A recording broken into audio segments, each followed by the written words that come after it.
Okay, welcome everybody. I'm so excited to have you here. I just want to give you a little background on this. I'm looking for a new title for this.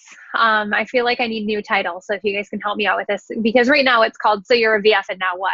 I called it something different today, but this came across kind of my radar when Ashley Skates and I were doing a call with one of her brand new fast track to VFs that she had promoted in like 2 weeks time. It was, Ashley's good at promoting people really fast. And she started talking about how she didn't want to be pushy and she was afraid of someone saying no to her. And I think if you guys could all raise your hands just to say we all have that valid concern. Like we want to be really professional in this, but at the same time, we want to keep relationships. We want to do it the right way. And what I realized is, as Mitra talked to her, I realized we are letting the no's get in the way of moving forward and helping people. So it's kind of about that. It's a lot of things. So I want to invite conversation at the end, but first what I'm going to do is I'm going to share my screen. Heidi, I'm looking at you. Give me a heads up if you can see that. Thumbs up. All right, cool. All right, so it's called you're a VF, now what? Okay, and honestly, I feel like we could put this into the category of, so now you reached a new level, now what? It doesn't actually matter what level you're in. In fact, I was talking to Kristen Hilmer. She just finished up a 5-day intensive GoPro event that I know Robin Eisenbeis had did the year prior, so she knows all about that. So she's surrounded by these high vibration 6- and 7-figure income earners who are like playing big. And she's noticed something. She said, you know what, Christy, we're all dealing with essentially the same thing. No matter what level you are in the business, we've got to simply continue to talk to people. We've got to expand, but we've got to keep our mindset on point. And I fully believe that, especially about the mindset. So I know you all have mentors in this business because I work with them on a weekly basis, but we haven't maybe not all had mentors before this. And this is why we really try to hold these calls with you guys every week to get you plugged in to maybe get more than what we had, or maybe to pass down what we were given. So it doesn't matter whether you have a mentor in this or not. What matters is that we from corporate trickling down to us, we have a system. We have tools. So if you were to sign up as a brand new distributor today, and if your upline just totally just released you and said, go do it, you really actually could do it. We have the Healthy Living Revolution. We have the Freedom Revolution. For mine and Allie's team, we have Rep Rap. You guys have all these other bigger team calls too. So, and you have the Cherry Bomb calls. So you have the tools to put in place. So I recently came back to Hawaii after being away for 10 years, and I was unpacking my household goods that had been sitting in storage for like 3 years. And I came across my first ever notebook from the Seattle Summit. And in there, someone had actually done a training on how do you get to national marketing director. Someone had given us step-by-step instructions. And honestly, that training wasn't even needed. We have it in the virtual office. We have the mission-driven model. All of that stuff is built out for us. And I realized that it was me all along. I could have left Seattle Summit. I could have built NMD from that. But it took me 5 years. And it was my mindset and my belief that that needed to change in order for that to happen. So my goal with this training is to normalize mindset. It should be a conversation that we're having with our reps prior to them signing up into this business, or right when they do start, when they do get launched. It's everything. And I know my mom and my aunt are on the call, and I first want to give a shout out to them because they raised me with this. They raised me with the mindset from a very little girl that makes the difference. They took me through, my mom took me through visualizations at night, positive thinking, being grateful. And I remember things would just happen in college when I did this. I wasn't even trying, but I was really frustrated living in cold northern Michigan weather. And I was ready to change colleges. I was just done. And I thought, wouldn't it be cool to live in a place that was warm? And sure enough, I get this email from Travel Zoo that had this killer deal that was fly from Detroit to Honolulu for $400. And the offer was for 2 hours. I had 2 hours to make a decision on if I was going to change my entire life, and I did. And my entire life would be different if I didn't make that decision. But I manifested that. It doesn't just happen, it happens by putting some thought into believing that that's going to happen. When I was struggling as a broke college student here in Hawaii, I moved out here with $100 to my name. The money didn't fall from the ceiling for me. I was struggling, but every time I made ends meet because of the affirmations my mom was giving me. She'd say, write it down, feel it, it's going to happen. And I legit thought my mom was crazy, but I listened to my mom. You do what your mom tells you to do. And I did it. And it would, money would appear, gigs would show up, and I survived Hawaii, and now I am thriving because of it. So then all of a sudden I realized that not everybody was talking like this. Not everyone was thinking about this. And I stopped and I was like, this is not normal. I am not normal. All my life, all I wanted to do was be normal. And here I realized that this entire time we all have this unique light that we should actually be shining instead of hiding and trying to blend in with everyone. So I stopped. I stopped thinking about mindset. I just went on as a normal person. And then until 3 years ago, I decided it was time to believe that this was going to happen. I started meditating on hitting National Marketing Director. I visualized it every morning when I woke up and every night when I went to bed. And our team hit National Marketing Director. We have the power in us. We just have to use it. We just have to work smarter, not harder. And there is action. We have these calls because we want the action. But I'm going to go back to the ground level here again because I want to make notice of something. The reason I started calling this is So You're a VF Now What? Is I feel like our team has a tendency to, once they hit VF, they take a knee. And I want to stop them taking a knee because they're leaving money on the table and they're not living to their fullest potential. Whether it's in this business or in this life, not everybody on this call wants to be a national marketing director. It's okay. But I want you to live your greatest and best life, and this business is what offers you that. So first, if you're the upline of a VF that's taken a knee, or if you haven't hit VF yet, or you are the VF that took a knee, it's time to just realize some things. If you are the sponsor of the VF who took a knee, it's not your fault. It's not your fault. If you are the VF who took a knee, pay attention to your mindset. Now it's time to grow. And if you haven't hit it, start seeing that you're going to hit it. So we need to recognize this. We need to make this normal from day one. We need to start planting the seeds on how not only do we talk to our prospects, what verbiage we use, because verbiage is so important in how we talk to people. Hear my heart on this. I love verbiage. We need to correctly talk to people. We don't want to chase them away. We don't want to be salesy, but it is important for us to hear how we are talking to ourselves. And Allie's training on follow-up is amazing because she gives us the verbiage. The verbiage is half the battle. But when you hear Allie Schneider present on following up, you don't question her because she has the belief in herself. She sees the power that she has. And that's what I want every single one of you guys to have instilled in you. We have to set the pace for this new language to ourselves. We have to start saying and listening to ourselves. The magic dust, this is the magic dust, guys. We have a funnel. We know from the Brian Marsh call that it's following the funnel. It's creating that curiosity, turning that curiosity into conversations, having fun events, being a professional at following up, and doing a 3-way call to let people know that they're supported than not just you, but a wide variety of people. So what you did to get to VF, nothing changes except for you're doing more customer care and you're doing more distributor care, and the consistency of that is what really matters. The problem is that systems are duplicatable. You can follow the funnel, but people are not. People are not duplicatable. If it was that easy for you to just go on and take on the funnel and be a professional at that, we would have so many more national marketing directors crossing the stage at conference every 6 months.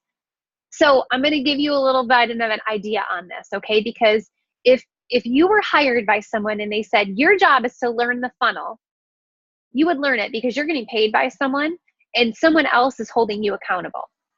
But because we're reps, we get our minds into the spinner and we go and try and reinvent the wheel. We try to avoid pain. Maybe there's something that maybe the 3-way call is the part that's holding you back. But this is the time where as business owners, we really need to do what is told with this funnel. Make it unique yourself, but go through the funnel. So back in college, I worked for this nonprofit organization, and in my office, this lady, my boss, walked in and she gave me a list of 100 names to pick up the phone and call and ask for money.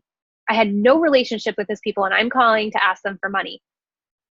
I just saw some of you back up. Like, did you kind of just want to die thinking about that? Did your armpits get a little bit sweaty? Because I had fear run down my body. I didn't want to do it, but I was getting paid. I needed my job, so I did it. But I've been in this business for 7 years now, and I have never called anyone 100 people in one day. I have probably not even reached out to 100 people in 1 month. So imagine where my team would be if I would have taken what I learned and was told to do with my job to transition it over to the entrepreneurial side. So I do believe we all have an entrepreneurial muscle in our body.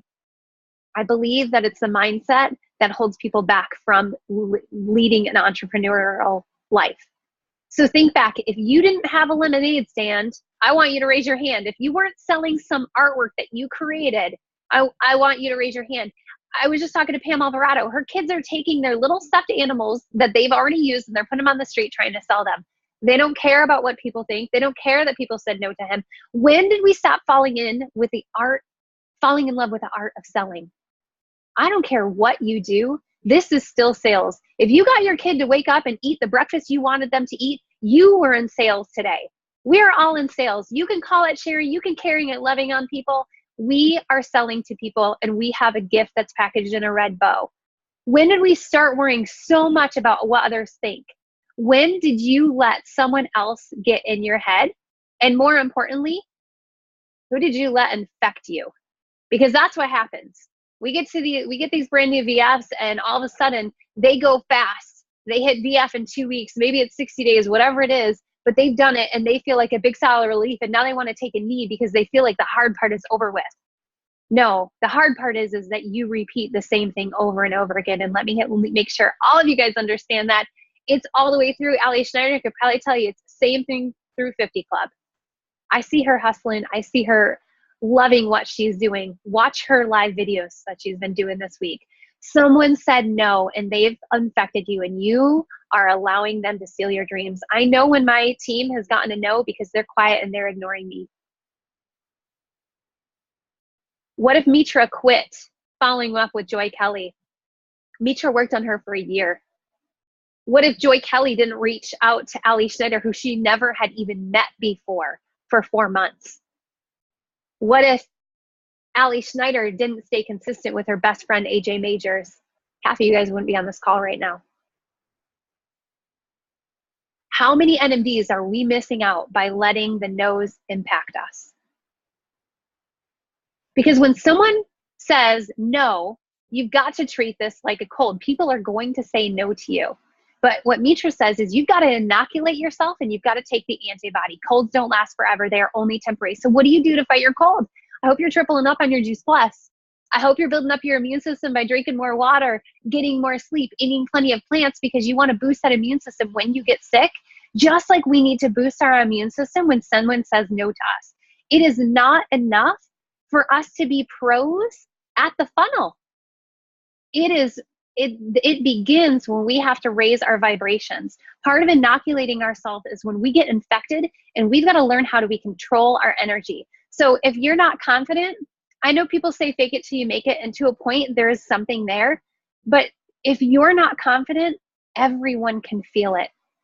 Everyone can feel that energy. So how do you raise your vibrations? You know, people say you're the average of the 5 people that you hang out with most. Well, I'll tell you what, I am so grateful to have these other 5 NMDs and cherry bombs, because they raise me every single week. Who are your 5? Who are the average that you're hanging out with? And if you can't even think of 5, you need to start living your life. You need to start going out and talking to people, because we are humans and we are meant to talk to one another. So most of you guys know that back in my previous life, I was a film owner. I owned a film business, and most of the time I was filming high-end wedding videos. And I could wake up in the morning, blast some really good music, drive to this fancy hotel, knock on the bride's door, and as soon as they would open that door, and their energy would hit me. Now it could be better energy than what I brought, and they would raise my vibrations, or it could be a straight up bridezilla energy, and you can tell like a pin drops in the room, and all of that just hits you, and you let it take it on. And I realized that it was ruining everything from a creative perspective. I was not delivering good wedding videos to the clients who brought my energy down, and I didn't want that to be a reflection of my work.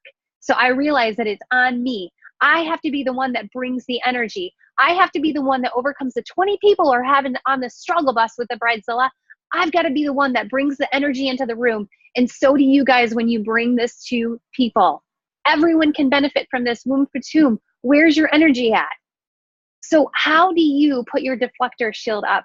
Well, you do what you like to do. And if you don't know what you like to do, now's the time to figure out some hobbies. So I want you guys to use the chat function in here, and I want you to tell me, what do you love doing? I can tell you two things right off the bat. I love indoor skydiving, and I love being pulled on a board behind a boat. I think of nothing else. My life is the fullest when I am doing those two things. And that is when I should be going out and I should be talking to more people, because that's the type of vibrations we can raise with people. So I don't care if you knit. If knitting is what gets your energy up, then knit away. Be unique. But tell everybody what it is that you do, because it's not enough to wait for that bad energy to pass. You have to shift it. Yesterday was a 6-month anniversary, or a 6-year anniversary of losing my dad. I'll tell you, I didn't want to leave my house. I didn't want to move. And something told me, suck it up, buttercup, get in your car and go for a hike. And I was so much better after going out and moving. Don't sit in the house. Don't sulk. Put your big girl panties on and go do something fun. Go do something that serves you. You know, it's personal development, read and train your brain, going to the gym, skydiving, do something that you've never done before, because you know what? You're going to meet new people. You're going to people that are adventurous and they want to have fun. And these people could be very well the NMD that you could have bypassed if you didn't get out of the house that day. So you got to work that immune system. You got to get the nose. You got to fall down and fail forward in this business. My husband was looking at startup companies in the Silicon Valley a few years ago. And you know, they won't hire you unless you failed. Unless you have this lineup of all the failures you've had, they're not going to hire you because they want to make sure you're resilient. These NMDs on here, they're resilient. They've gone through way more than you have. So when you're on the struggle bus, you got to tell us when you're on the struggle bus. We're going to get you to find your way to raise your vibrations. But we don't know unless you ask. You know, whenever I have a guest speaker on my team, I always say, how did you feel your way to NMD? I don't want to know how you did it. I want to know what you did wrong, because those are the parts where we can learn most. This business involves everything between your ears. We are facing our fears, a lot of them. And a lot of these fears are coming from something we call an inner critic. And I'll get to that first. But first, I want you guys to know that there are two types of fear. I didn't know this. There's this guy, Alan Loon. He's this writer and spiritual teacher. And he explains that there are two types of fear, Pachad and Yara. I could totally be pronouncing it wrong, guys. But the Pachad is the projected fear. It's imagined. It's the acronym false evidence appearing real. It's the thoughts where you think someone will never be my friend if I ask them to join my business. They'll think I'm being salesy. What if they say no? I'm just going to embarrass myself if I do this, if I get out of my comfort zone. I'm going to say something stupid. It's the fear that often speaks through us, which is the inner critic. Yara is the other type. It's that feeling that overcomes us when we step into a larger space than we're used to.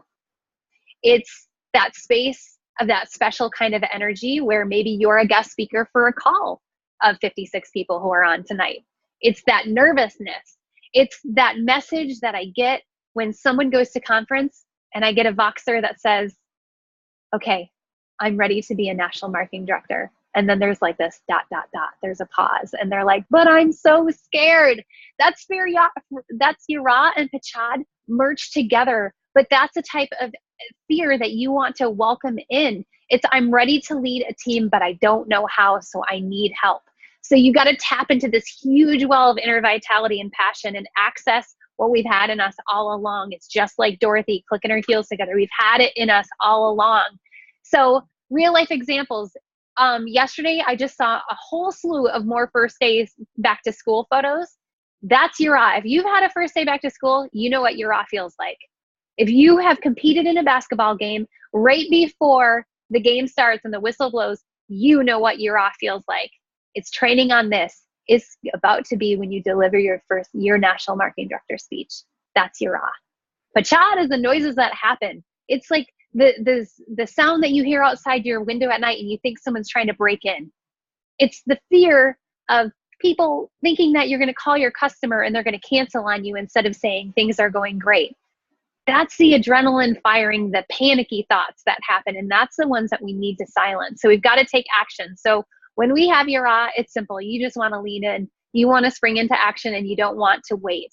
This is where being a red can really come in handy if you follow the bank codes. But it's also time for you to develop being a red a little bit. You want to invite to that event when you have your You want to follow up with the person who's ghosting you. You want to ask for help, but welcome it and savor it. But when Pachad happens, these responses are typically when they show up when you begin to start playing big and you start to question yourself. So it's when you've got to tap into your inner mentor, and I'll fill you guys in a little bit on them in a little bit. But thinking about maybe even if you don't know your inner mentor yet, I like to think, well, what would Mitra Ray do in this situation? If I've got fear going on, what would Mitra Ray do? Because to me, she's fearless. You want to invite love in, because typically when we make a decision, it's whether you're choosing fear or whether you're choosing love, and we don't have room for both. So having grace for yourself, and remember that you're always coming from a loving perspective. But also, when you feel Pachad show up, this is the time to get curious. This is the time to sit down, grab a journal, and start peeling those layers back. Why do I feel this way?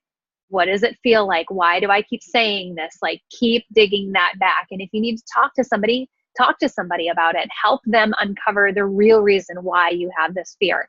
Reconnect with the desire to serve. I mean, most people in this business join this business because they want to help people. Look at our community. Remember the reason why you wanted to do this. And then follow the fear to the end game. So fear absolutely paralyzes us by worst case scenario outcomes. And the reality is there is no fruit and vegetable emergency in this. So if you really have a fear, if you really think that you're going to call your customer up and say your scheduled shipment goes out in 10 days, are you ready for it? And if they say no, what's the worst that's going to happen? They said no. Like, sometimes you just need to be real and say, but did you die? You didn't die. Just because somebody canceled, you didn't die.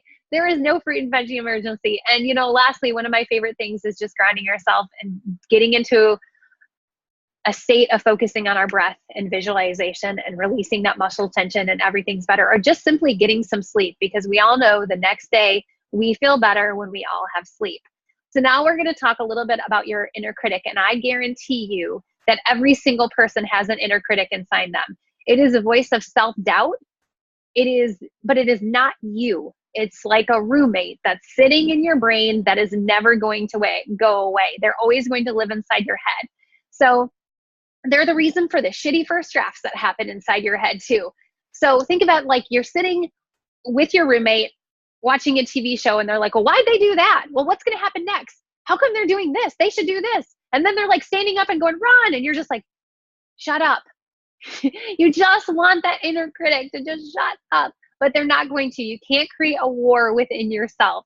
We've got to learn to just figure out how to mute them, how to recognize, okay, you're here, but I am not taking directions from you. So when you have this major critic attack, you often actually want to welcome this with good news. It means you're playing bigger. You have woken a sleeping giant that is at the edge of your comfort zone. So notice and name it.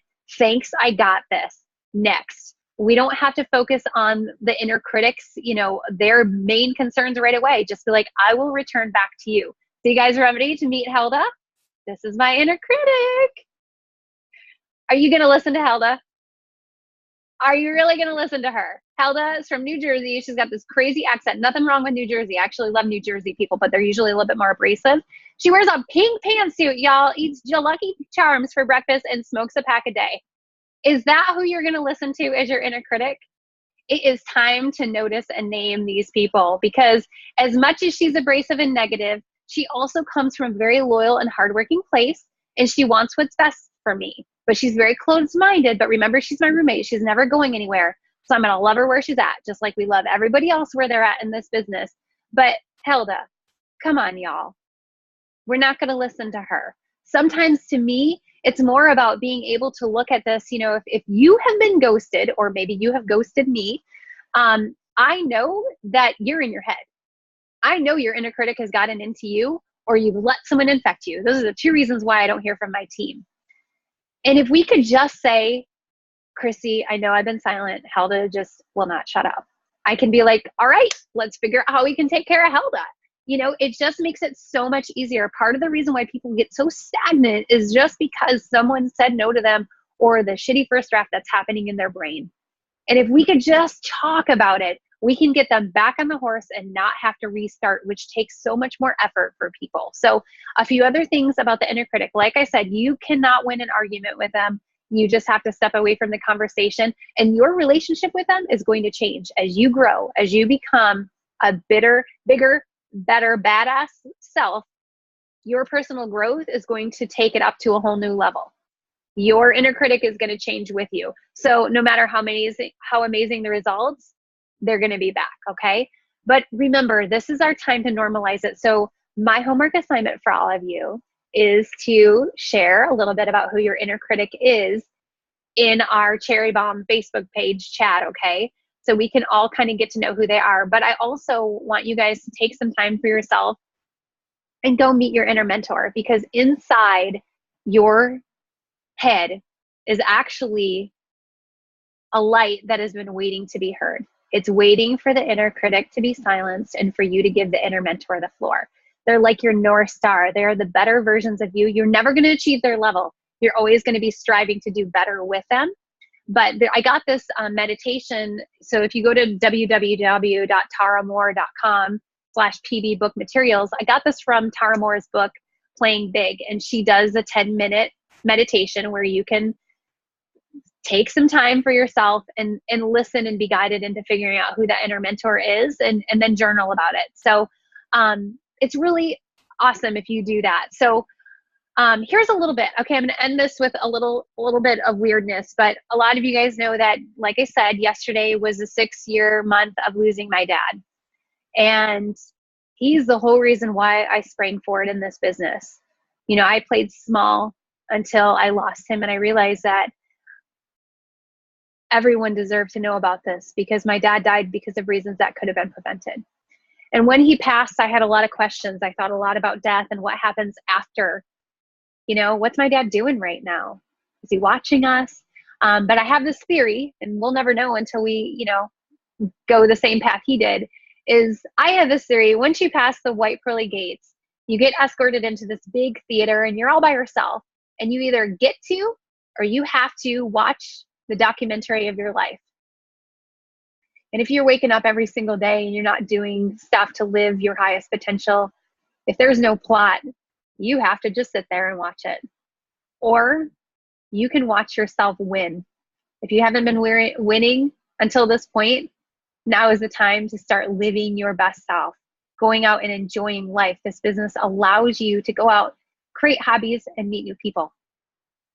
I invite you to go and live your absolute best life.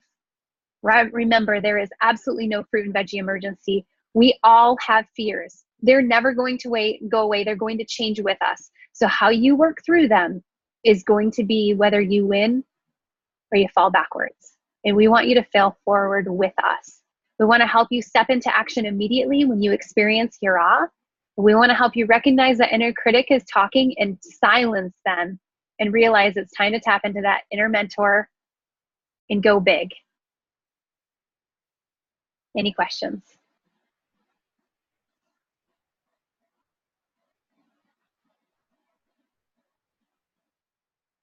Well, I don't have a question.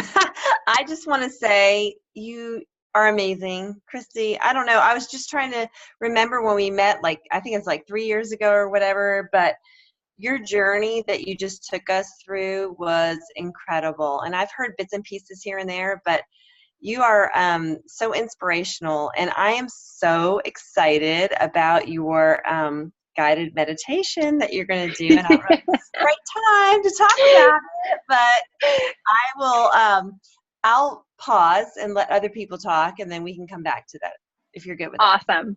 Yes, I'm great. Thank you. I would have totally forgotten, Julie. Thank you. Melissa, I see that you've raised your hand. I would like to say I'd love to bottle your energy.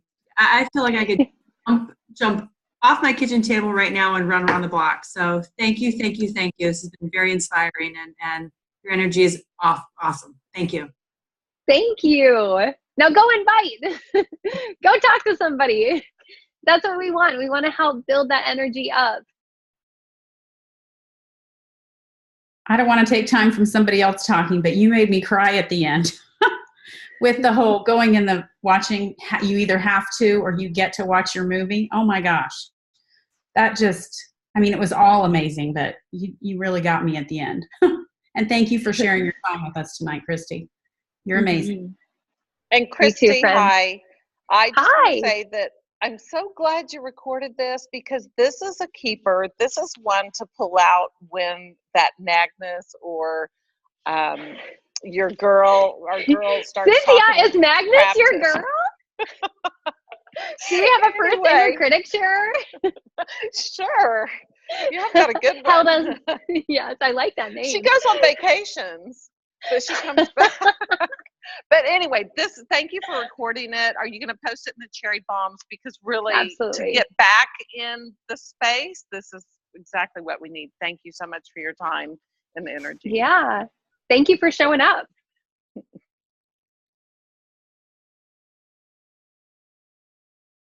Anybody else? Did you come up with an inner critic? I mean, you don't have to take a whole lot of time. If it comes to you, you got it.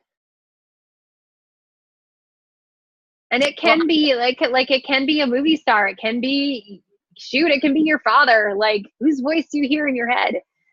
I can share with mine. Mine always seems to come around 3 a.m. You know, that I wake up and then you start kind of my inner critic. I don't know if anybody else has that, but mine's a 3 a.m. inner critic. So, oh, I hate her. I was up 3 a.m. She's a terrible roommate. Yeah. Maybe she's just trying to get you to wake up early. Early bird gets the worm.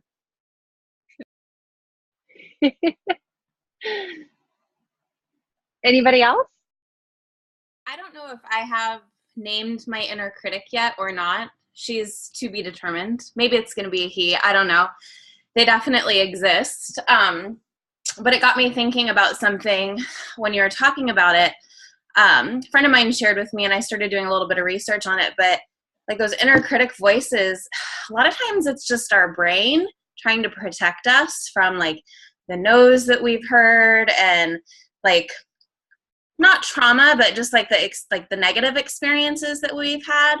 And so it's your brain's way of just being like, I'm just trying to protect you. And what I've started doing when those feelings come up, I'll either do it out loud or I'll do it like in my head, and I'll be like, okay, brain, I know you're just trying to protect me, and I thank you for that, but I don't need you to. And I just try to continue moving on. And so I've found that really helpful when that inner voice tries to come in and protect me, but also kind of be a little bit naggy. So I just wanted to share. I like how you're like grateful. Like, okay, I got it. It's like, no, I've got it. It's good. It's so gentle. It's good. Yeah, you don't want to create a war with it. And Katie's right. Like our brain constantly wants to protect us. You know, it's like the helicopter mom from hell. That's what I was just thinking. Our moms when we were young. Oh, be careful! Don't go do that. Whatever. Or Archie Bunker. Yeah, I mean, think about. You just brought up something that triggered. Like, I think about those are the type of people when we first join this business, and your family wants to protect you from a pyramid scheme. You know, they put these things into your head, and they do want to just protect you. They have the best of intentions. So it's almost like treating them like the inner critic as well. Thank you. I appreciate you being concerned for me, but I've got this. I think too in the book, You're a Badass at Making Money, she talks about the Little Prince. And I had, thinking of other things, but Little Prince really settled in for me. So lately I've just like, Little Prince, you're out, you're out. And being able to put back in his place and override it. So that's good. I forgot about the Little Prince. Yes. I love it.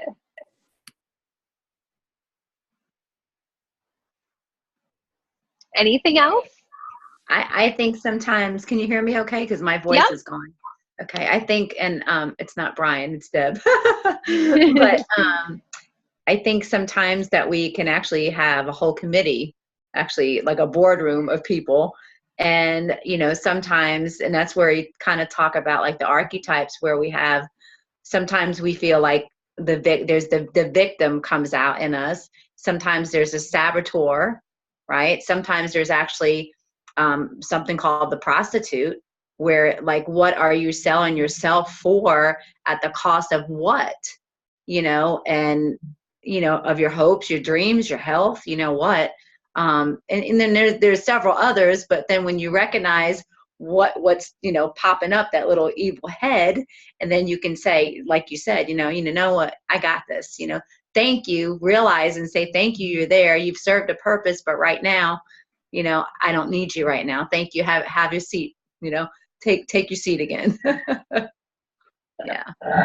Yes, a whole committee. That's probably very true. Sometimes.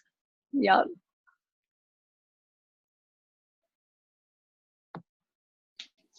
Anything else? Oh, I said I was going to unmute the phones. Hold on, I'm unmuting you guys in case you have something. All right. All right. Oops. All right, I'll mute that one because they didn't probably realize. All right.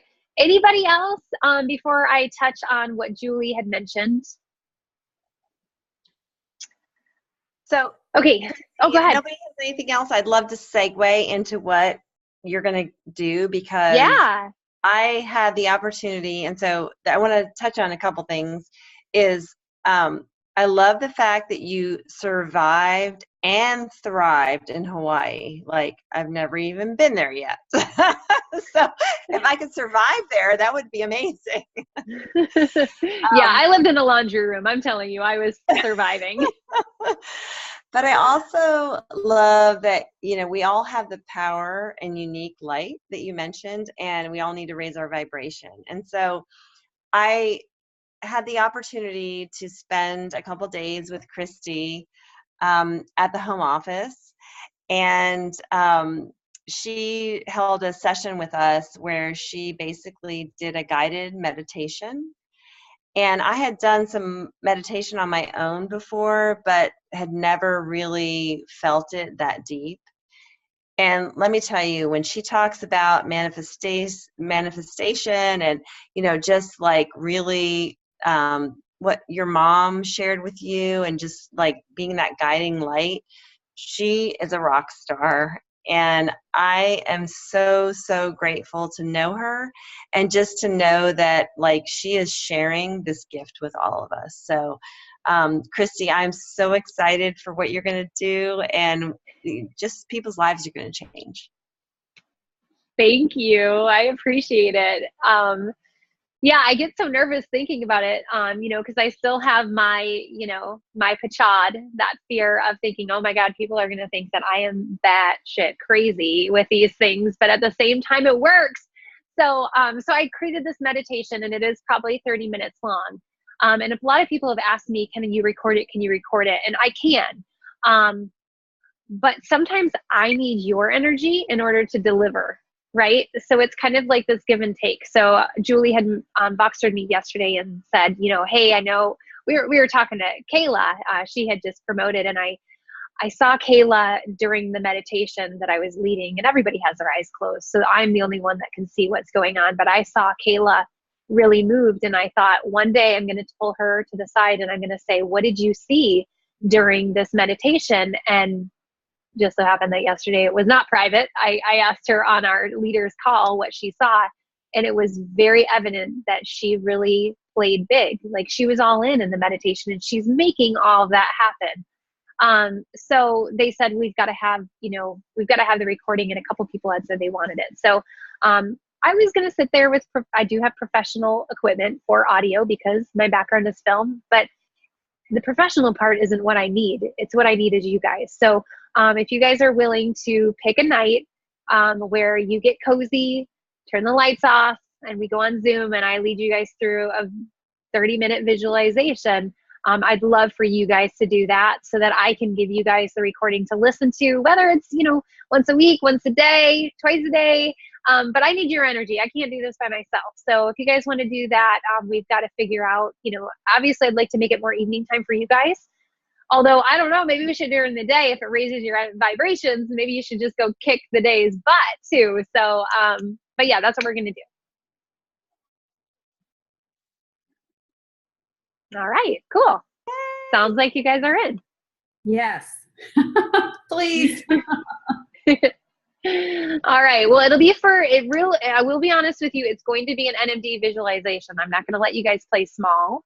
I really should come up with one that's 100 Club, but I don't know what it feels like to be a 100 Clubber yet, so I can't really help you out with that. I'm working on it. But it's going to be an NMD visualization, so I will give you that. You need to visualize 100 Club for yourself, Christy. I do. Yes. I totally do. I'm working on it. Let it be that. Yep. All right, guys. Well, if there's no other questions, I really want to thank you for coming here tonight. I really, really appreciate your time. I hope you got something out of it. You know where to find me if you have more questions, but I would really love to see your inner critics on our Facebook page. So please share. You don't have to create a picture. You can if you want to go live and tell us about it. But I think it's important that we all meet each other as inner critics so we can call them out and get them out of there. Thank you, Christy. That was awesome. You're welcome.